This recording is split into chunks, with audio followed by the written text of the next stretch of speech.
Hey, what's up guys? Welcome back once again.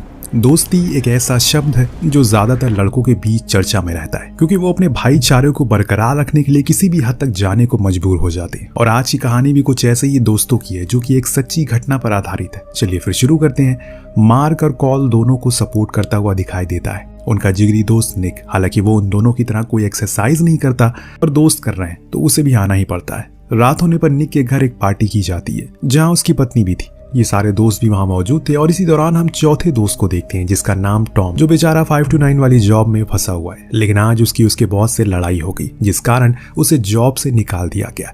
इस वजह से वो बहुत ही ज्यादा मायूस और ये जानकर सभी उसका हौसला अफजाई करते हैं, समझाते हैं कि उसे जल्दी ही दूसरी नौकरी मिल जाएगी, तब तक उसे अपने दोस्त और परिवार के साथ एक अच्छा समय बिताना चाहिए।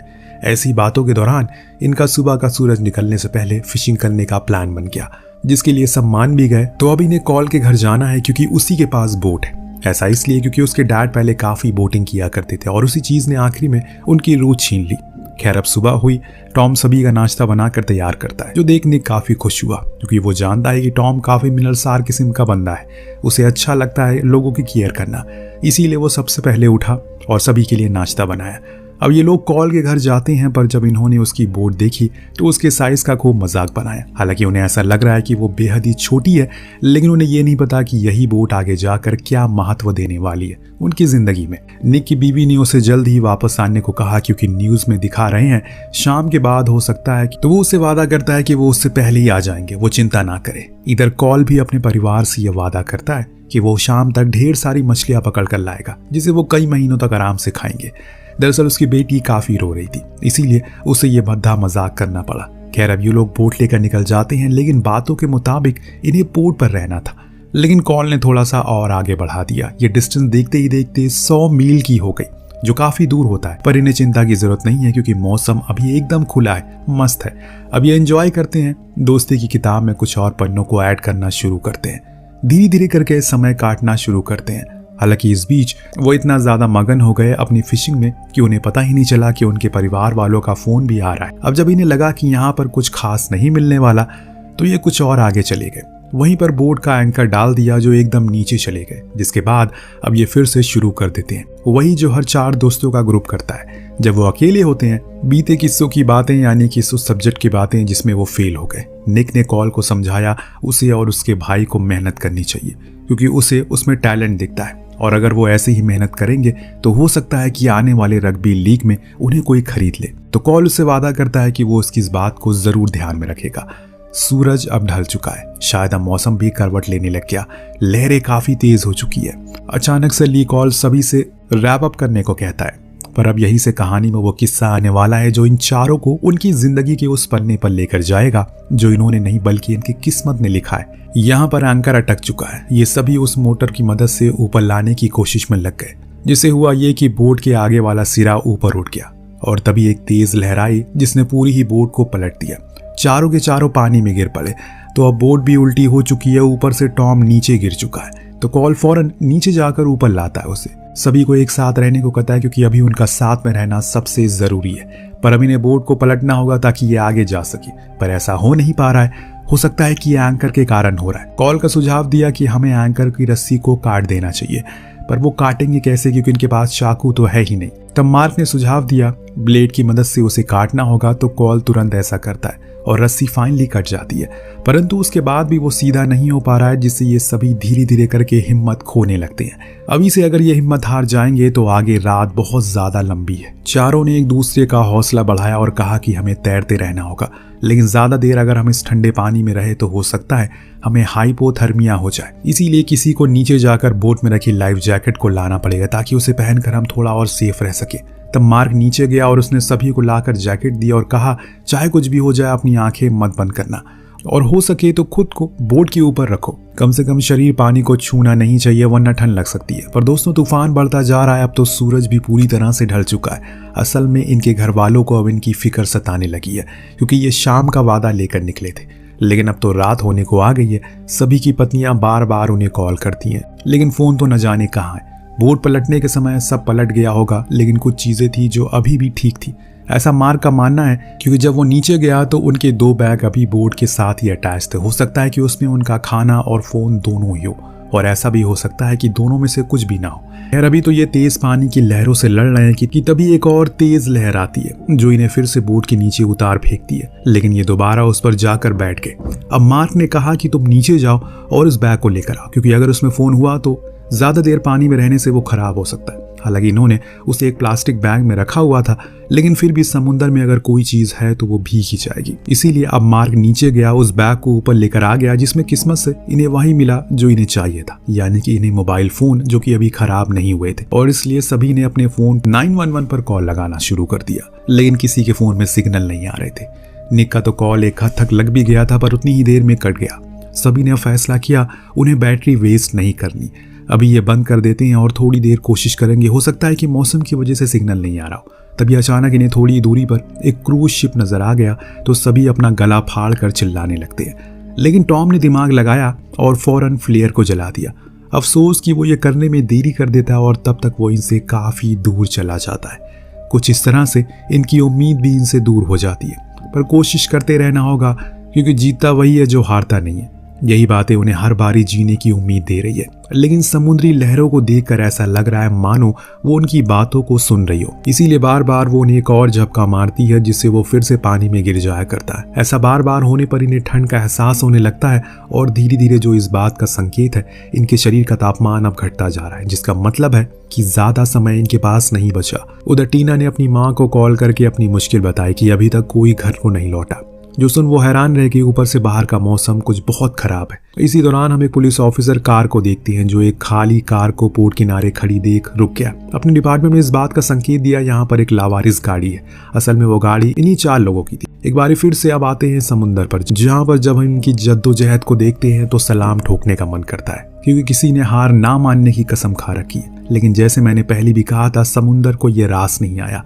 इस बार इतनी जोर की लहर का थपेड़ा मारा, इनका सारा हौसला बुलंद चूर चूर हो गया। ये सभी अब अलग भी हो गए, जो और भी ज्यादा डरावना हो गया। इस बीच समुद्र में रोशनी का नामो निशान तक नहीं था। किसी को कुछ समझ नहीं आ रहा है कि जाना कहाँ, आखिर कहाँ है उनकी बोट। परंतु समुद्र गुस्से में है तो क्या आकाश आज शायद इनके साथ है। एक जोर की बिजली गरजी, जिसकी रोशनी से इन्हें अंदाजा हो गया बोट किस तरफ है। ये बारी बारी उसके पास चले गए और एक बारी फिर से साथ हो गए। लेकिन यहाँ एक दुखद घटना हो गई। कॉल घायल हो चुका है, क्योंकि जब वो लहर के कारण दूर हुआ तो उसका सर बोट से जा टकराया, जिसके कारण उसके सर पर चोट लग गई। अब उसमें से खून भी निकल रहा है। हालांकि उसके दोस्त उसे हिम्मत रखने को कहते हैं, क्योंकि अभी उन्हें कुछ नहीं हुआ और ये तो मामूली सी चोट है, तो वो तो बहुत बहादुर है। ऐसी चोट तो उसे न जाने कितनी बार आई है। पर मार्क को बार बार अपनी बेटी का हंसता हुआ चेहरा दिख रहा है, क्योंकि वो उसे अब कमजोर कर रहा है। और मर्द की एक ही कमजोरी होती है, वो उसका परिवार। वो उसे खुद से कभी दूर नहीं देख सकता। आज इसी स्थिति में खुद को देखकर वो निक से कहता है कि वो उसके हवाले अपने परिवार को छोड़कर जा रहा है। हालांकि उसके पास उसका भाई है, लेकिन सबसे ज्यादा भरोसा उसे उस पर है। अजीब अजीब सी बहके बातें करना वो शुरू करता है। प्राण वो एक फ्लेयर भी जला कर रखते हैं, ताकि अगर कोई शिप वाला वहां से गुजरे तो उन्हें तुरंत देख सके। लेकिन अब शायद चीजें और ज्यादा बिगड़ने वाली है। खैर, इस बीच हम देख पाते हैं कोस्ट गार्ड के पास इस चीज की रिपोर्ट पहुंच गई है कि 3 लोग पोर्ट से फिशिंग करने के लिए गए थे, लेकिन अभी तक घर नहीं लौटे। लेकिन उस गार्ड ऑफिसर को सबसे ज्यादा इस चीज की फिक्र है कि अभी तक वो जिंदा होंगे भी या फिर नहीं, क्योंकि अभी मौसम पूरी तरह से उफान पर है और ऐसे में किसी का समुद्र में रहना खतरे से खाली नहीं है। और अगर ऐसे में वो डूबने से बच भी गया तो समुद्र का खारा पानी उसके शरीर में जा सकता है, और अगर ऐसा हुआ तो वो शरीर का तापमान नीचे गिरा सकता है, और ऐसे में हाइपोथर्मिया होने के चांसेस है, जिससे उन्हें डिमेंशिया की बीमारी हो सकती है। जब ऑफिसर को पता चला उसमें 2 रग्बी के प्लेयर हैं, तो ये सुन वो और ज्यादा घबरा गया, क्योंकि रग्बी में बॉडी फैट कम होता है और ऐसे में उनके अंदर वो खारा पानी और तेजी से असर करता है, जिसके कारण वो इस चीज से जल्दी शिकार हो जाते हैं। ऐसे ही कुछ तो कॉल के साथ हो रहा था। उसे जब से वो चोट लगी है तब से ही लेकर वो सिर्फ और सिर्फ खुद की मौत को देख रहा है। हालांकि उसके बाकी दोस्त अभी तक ठीक है और उसके ठीक होने की कामना भी कर रहे हैं, लेकिन वो बार बार बोट के नीचे गिर जा रहा है, जिससे उन्हें उसे संभालने में बहुत ज्यादा मुश्किल हो रही है। अब इसी बीच ऑफिसर डेन ने अपना एक रेस्क्यू हेलीकॉप्टर भी भेज दिया, जो पूरी जी जान से उन्हें ढूंढने की कोशिश कर रहा है। लेकिन पिछले 1 घंटे से वो बस ऐसे ही ढूंढ रहा है। उन्हें इस तेज लहरों में और खतरनाक तूफान में खुद को संभालना और मुश्किल हो रहा है, और दोनों चीजों को एक साथ कर पाना उनके लिए आसान नहीं था। पर फिर भी वो उन्हें ढूंढ रहे हैं, लेकिन वो उन्हें कहीं भी दिखाई नहीं देते। डैन अब पूरी तरह से परेशान हो चुका है क्योंकि वो उन्हें ज़्यादा देर समुद्र में ऐसे छोड़ नहीं सकता। जैसे जैसे करके समय घटेगा उनकी मौत और करीब आती चली जाएगी। कॉल ने अब पूरी तरह से उम्मीद छोड़ दी और अब शायद उसके अंदर जान नहीं बची, इसीलिए वो खुद के शरीर को पूरी तरह से ढीला छोड़ देता है। बस अपने दोस्तों के सहारे से वो है। वहीं घर पर डैनी और टीना दोनों ही बेहद परेशान है क्योंकि अब उन्हें अजीब अजीब ख्याल आने लगे हैं। आखिर उनके पतियों के साथ क्या हो रहा होगा, क्या वो जिंदा भी होंगे? उन चारों को गए हुए 34 घंटे से ज्यादा का समय बीत चुका है। तब से ही उस विशाल समुद्री लहरों का सामना कर रहे हैं। तभी डैनी को याद आया कॉल के बोर्ड पर एक जीपीएस लगा है जिसका एक और रेप्लिका यहाँ पर है जो कि उसने उसे दिया है काफी महीनों पहले। तो वो उसे फौरन ढूंढती है और कुछ ही देर बाद वो मिल जाता है। जब उन्होंने उसे ऑन किया तो उन्हें एक लोकेशन मिली जो एग्जैक्ट तो नहीं थी, पर हाँ ये जरूर बता सकती है कि उसी के आसपास ही वो लोग हो सकते। उसने ये बात फौरन डैन को बताई जिसने ये सुनते ही अपने पायलट को इत्तला किया ताकि वो उसी दिशा में जाकर उन्हें ढूंढ सके।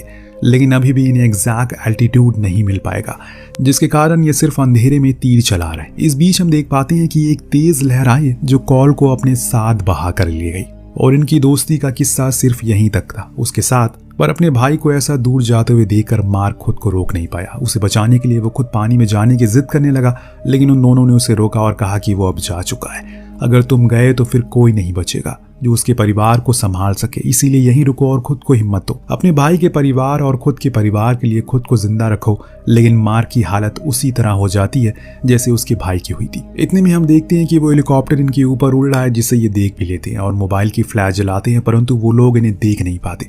अगर अभी इस समय फ्लेयर होती तो शायद इनकी जान बच पाती, पर इन्होंने उसे भी बर्बाद कर दिया। क्या पता आगे और कुछ मौका आ जाए। पायलट देखते हैं कि फ्यूल खत्म हो चुका है, इसीलिए उन्हें अब मजबूरन वापस आना पड़ेगा।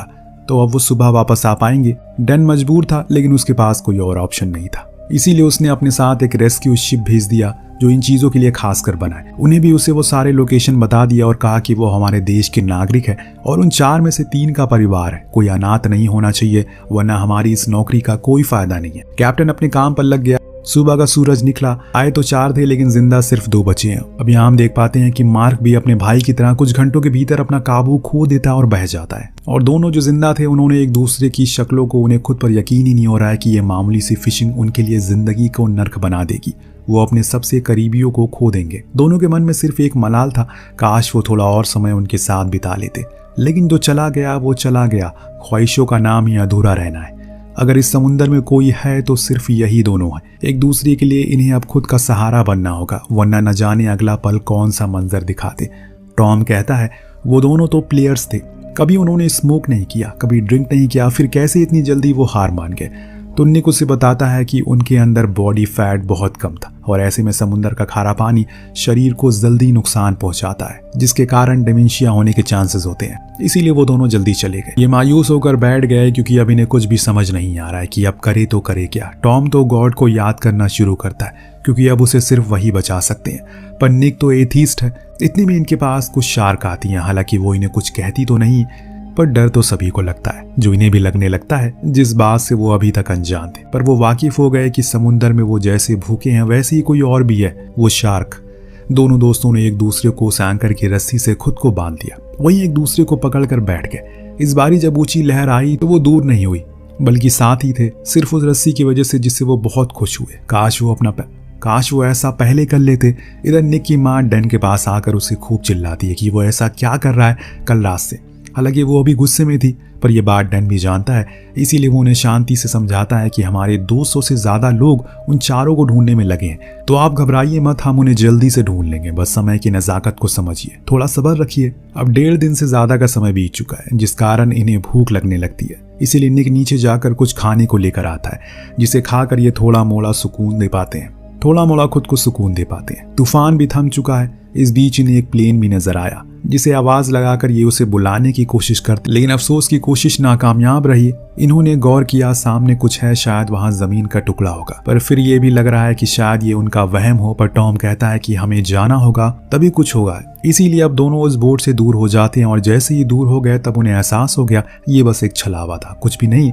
लेकिन अब यहीं कहीं उनकी मौत की वजह ना बन जाए, क्योंकि बोट से दूर आ चुके हैं वो, और ऐसे में बोट को वापस से ढूंढ पाना आसान तो बिल्कुल नहीं है। ऊपर से ये जितना ज्यादा घबराएंगे उतनी तेज इनकी दिल की धड़कन चलेगी, और ये चीज टॉम के साथ होने लगी थी। लेकिन निक ने हौसला बना रखा था। वो पहले तो बोट को ढूंढता है, फिर बाद में अपने दोस्त को भी ढूंढ कर वापस ले आता है।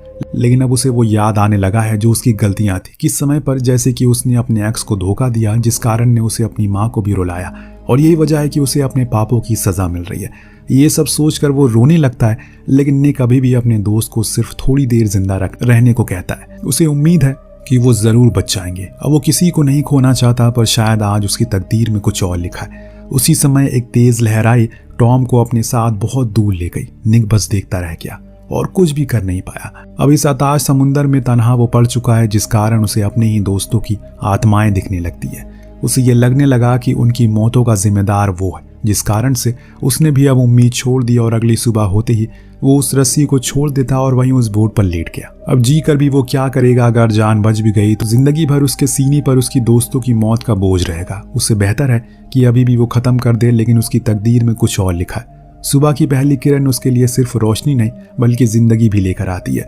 शिप ने उसे देख लिया था और उसे बचा लिया गया। जब इस चीज की जानकारी डैन को पड़ी तो वो बहुत खुश हुआ, लेकिन जब उसने सुना कि सिर्फ एक ही जिंदा बचा है तो उसका दिल दंग रह गया। बाकियों का क्या जवाब देगा वो, किस मुंह से कि उनके अपने नहीं रहे। सबसे पहले उन्हें टीना का कॉल करके बताया, जो सुन वो बहुत खुश हुई। जिसके बाद टीना ने डैनी को कॉल किया, लेकिन पर उसने कॉल नहीं उठाई।